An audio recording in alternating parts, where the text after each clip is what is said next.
This is my 2-minute yoga class setup when I teach morning yoga classes on Zoom.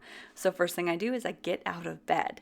And I live in a 1-bedroom apartment, so I sleep in the living room and my son gets the bedroom. So I make the bed to make sure everything is nice and tidy, and then I grab a chair, which is actually used as my tripod for my computer for the Zoom setup.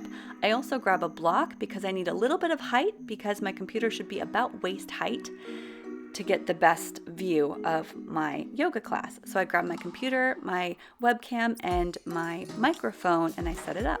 Open my computer, plug in the webcam, and I open up Zoom because that's where all the people are going to join me. And I also open up Quicktime because that's where I record. It's better recording quality. So then I'll plug in my microphone. I use the Rode Wireless Go. I plug that in through USB, and same with my Logitech C920 webcam. It's also plugged in through USB.